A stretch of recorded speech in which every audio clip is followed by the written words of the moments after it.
بسم اللہ الرحمن الرحیم۔ میں ہوں انور غازی اور آپ درسقرآن.com پر سیرت النبی سیریز دیکھ رہے ہیں۔ اس سیریز کے تحت معاشرت مختلف موضوعات پر ہم بات کر رہے ہیں۔ کسی نہ کسی ایسے موضوع پر گفتگو کرتے ہیں جو معاشرے کا سلگتا ہوا موضوع ہوتا ہے اور اس پر دین اسلام نے ہمیں کیا رہنمائی کی گئی ہوتی ہے، قرآن و حدیث اس بارے میں کیا کہتا ہے، اور رسول اللہ صلی اللہ علیہ وسلم نے اس سلسلے کے لیے، اس ٹاپک کے لیے، اس موضوع کے لیے ہمیں کیا ارشادات فرمائے ہیں۔ آج جو ہمارا موضوع ہے وہ ہے نکاح۔ دیکھیں، یہ جو دور چل رہا ہے اس میں فحاشی، عریانی، بے حیائی بہت زیادہ ہے اور بدکاری کے مواقع بہت زیادہ ہے۔ تو ہم فحاشی، عریانی سے اور بدکاری سے یوں بچ سکتے ہیں کہ اپنی اولادوں کی شادی جلدیاں کریں۔ بہت سارے خاندانوں میں یہ روایت چلی آ رہی ہے کہ وہ 25 سال کے بعد، 30 سال کے بعد شادیاں کرتے ہیں۔ تو اس روایات کو نہ دیکھیں، اپنے بچے کی عفت کو دیکھیں کہ بچہ محفوظ کہاں رہ سکتا ہے۔ تو اپنے بچوں کی شادیاں 18 سال کے بعد کر دینی چاہیے۔ 18 سال کا بیٹا ہو جائے یا بیٹی ہو جائے تو مناسب رشتے کی تلاش شروع کر دیں۔ اب بہت سارے لوگ پوچھتے ہیں کہ ہم رشتہ کیسے تلاش کریں، کہاں سے تلاش کریں، کیوں تلاش کریں، اور ہمارے معیار کیا ہو اس کے لیے، شریعت نے ہمیں معیار کیا بتایا ہے۔ تو دیکھیں، شریعت نے، اللہ کے نبی صلی اللہ علیہ وسلم نے حدیث کے اندر یہ پورا معیار بتا دیا ہے۔ میں آپ کے سامنے حدیث پڑھتا ہوں۔ دیکھیں، حضرت عبداللہ بن مسعود رضی اللہ تعالیٰ عنہ کہتے ہیں، یہ حدیث بخاری اور مسلم دونوں کے اندر موجود ہے۔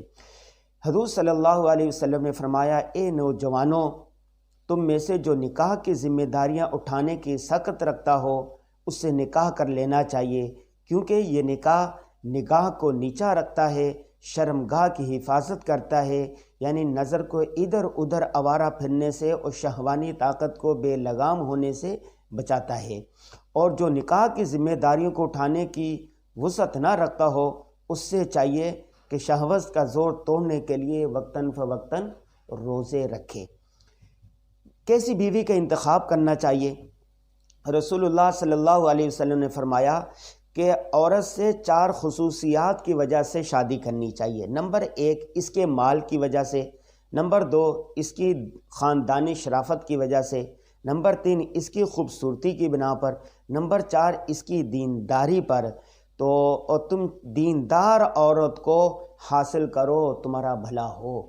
یعنی اگر عورت ہے نا، اس کے کئی صفات ہوتی ہیں، وہ مالدار ہے اور آج کل جو لوگ ہیں وہ مالداری کو دیکھتے ہیں۔ ایک حسب نسب ہوتا ہے، اس کا خاندانی شرافت ہوتی ہے، ایک علم ہوتی ہے، دینداری ہوتی ہے، اور حسن و جمال ہوتا ہے۔ تو اگر چاروں چیزیں کسی میں ہو تو سبحان اللہ، زہے نصیب، زہے قسمت کر لینی چاہیے۔ اگر چاروں چیزوں میں سے کسی ایک کا انتخاب کرنا پڑے تو کہتے ہیں کہ دینداری کو ترجیح دینی چاہیے۔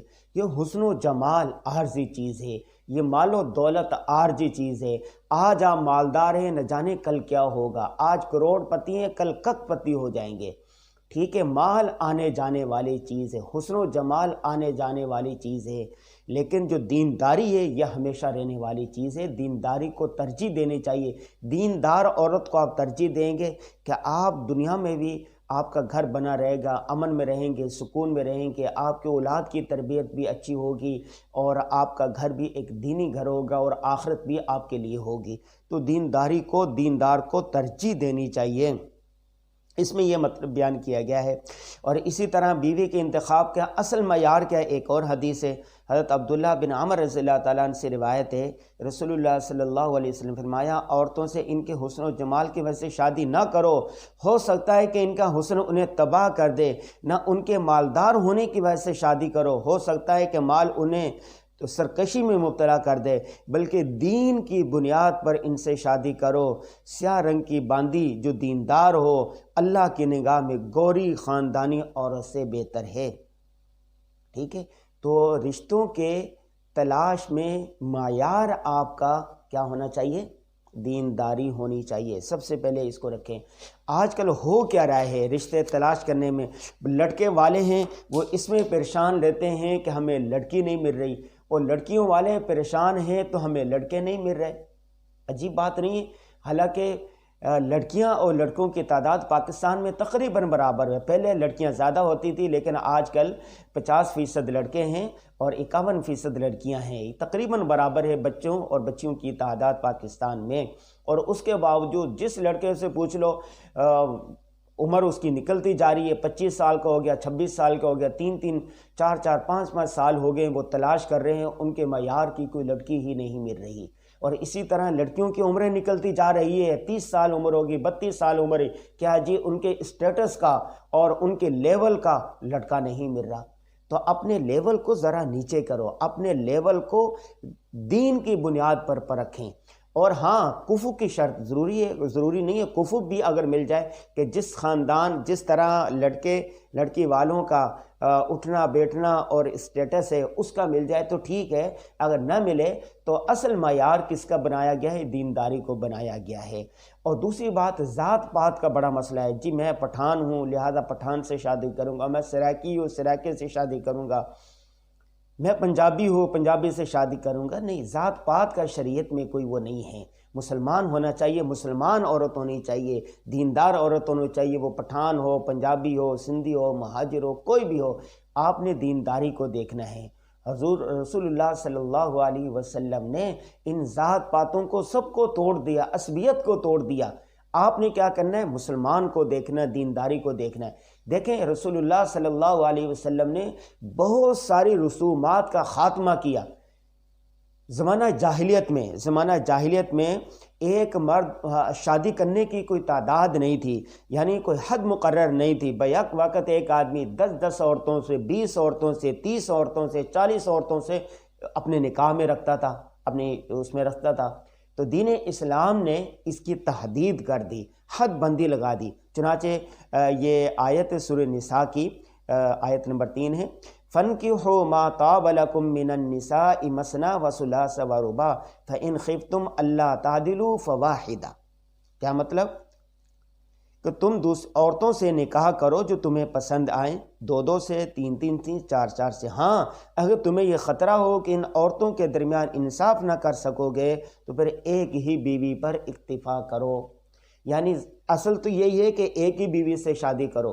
ہاں اگر تم دوسری بھی کرنا چاہو اور انصاف کر سکتے ہو، تمہارے پاس وسعت ہو استطاعت ہو، دوسری شادی بھی کر لو، تیسری بھی کر لو، چوتھی بھی کر لو، لیکن حد 4 ہے۔ بیک وقت 4 بیویاں رکھ سکتے ہیں، اس کے علاوہ زائد نہیں رکھ سکتا، ٹھیک ہے؟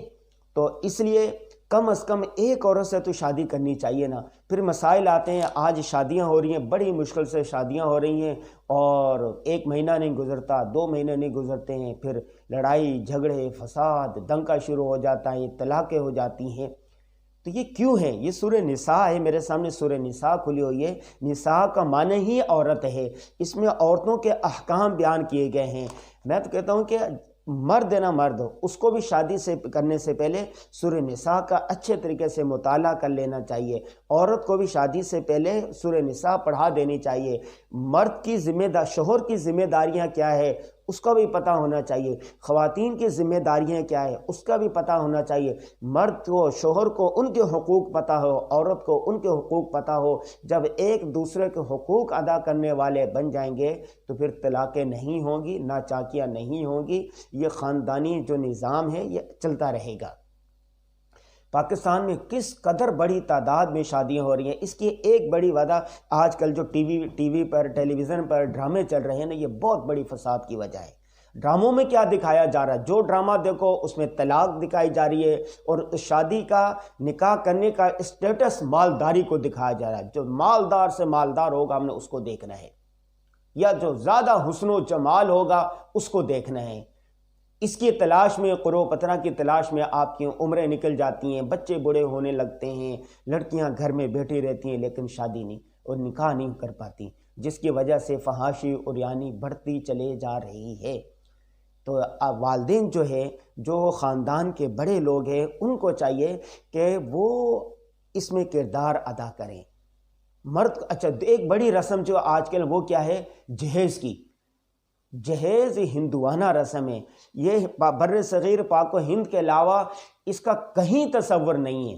نہ امریکہ یورپ میں تصور ہے، نہ کسی اور ممالک میں، نہ عرب میں، رسول اللہ صلی اللہ علیہ وسلم کے دور میں تو اس کے بالکل ہی تصور نہیں تھا کہ جہیز دیا جائے، کوئی چیز ہے ہی نہیں، بس نکاح کر لی، نکاح کرنے کے بعد ساری ذمہ داری شوہر کی ہے۔ شوہر کی ذمہ داری کیا ہے؟ مکان دے، رہنے کے لیے رہائش دے، کھانا دے، پہننے کے لیے کپڑے دے، اور یہ چند ضروریات ہیں اس کی۔ تو اس لیے یہ جو جہیز کی لعنت ہے اس سے ہمیں چھٹکارا حاصل۔ عجیب چلن ہے ہمارے ہاں، بچیوں کو، عورتوں کو جو وراثت میں اللہ تبارک و تعالیٰ نے حصہ دیا ہے وہ حصہ ہم دیتے نہیں ہیں۔ جن کو منع کیا گیا ہے، جہیز سے منع کیا گیا ہے، جہیز کے پیچھے ہم پڑے رہتے ہیں۔ عورتوں کو، اپنی بچیوں کو، آپ کی جو وراثت ہے ان میں ان کا جو حصہ بنتا ہے، جو شریعت نے رکھا ہے، جو اللہ رسول نے رکھا ہے، عورتوں کو وہ حصہ دیں۔ اور یہ جو جہیز ہے اس کا کوئی تصور نہیں ہے، اس سے چھٹکارا حاصل کریں۔ شوہر کو اس کی ذمہ داری شوہر پر ہے، نوجوانوں پر ہے۔ اب نوجوان یہ کھڑے ہو جائیں کہ ہم نے جہیز نہیں لینا اور دینداری کو ہم نے معیار بنانا ہے تو بہت جلدی شادیاں ہونے لگ جائیں۔ دیکھو شادیوں کے اندر بھی بہت سارے پہ رسومات ہیں، مایوں اور فلاں کی تقریب، فلاں تقریب، فلاں تقریب، اور یہ دیکھو نکاح کے اندر دو ہی سنت ہیں۔ ایک نکاح کی تقریب، مسنون دو چیزیں، ایک نکاح کی تقریب جو جامع مسجد کے اندر ہونی چاہیے، جو لوگ میسر ہوں ان کے سامنے نکاح پڑھ لیا جائے۔ نمبر دو، ولیمہ۔ ولیمہ کی ذمہ داری کس پر ہے؟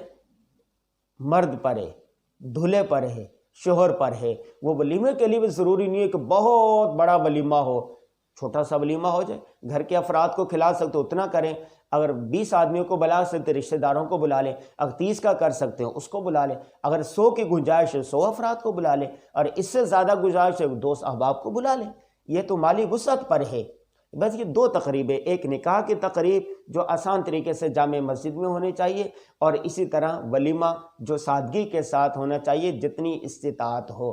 تو ہمیں چاہیے کہ معاشرے کو بہتر کرنے کے لیے، نوجوانوں کی اصلاح کے لیے، اگر ہم چاہتے ہیں کہ معاشرے کے اندر بے راہ روی کم ہو، فحاشی عریانی کم ہو، بدکاریاں کم ہو، تو ہمیں نکاح کو رواج دینا چاہیے، تعدد نکاح کو بھی رواج دینا چاہیے۔ جو اس کی استطاعت رکھتا ہو وہ 2 بھی کرے، 3 بھی کرے، 4 بھی کرے۔ اگر کوئی استطاعت نہیں رکھتا تو وہ ایک شادی تو کم از کم لازمی کرنی چاہیے، ٹھیک ہے؟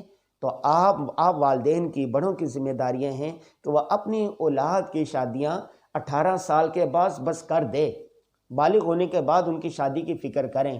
زیادہ سے زیادہ 22 سال کے اندر آپ کا بیٹا ہو یا بیٹی ہو ان کی شادیاں کر دیں، زیادہ تاخیر نہ کریں۔ یہ جو دور چل رہا ہے اس میں یہی مناسب ہے۔ اللہ تعالی ہم سب کی اولاد کو نیک صالح بنائے، ہر جو نوجوان ہیں ان کو نیک صالح بیویاں عطا کرے، جو عورتیں ہیں اللہ تعالیٰ ان کو نیک صالح شوہر عطا فرمائے، آمین یا رب العالمین۔ درس قرآن www.درسقرآن.com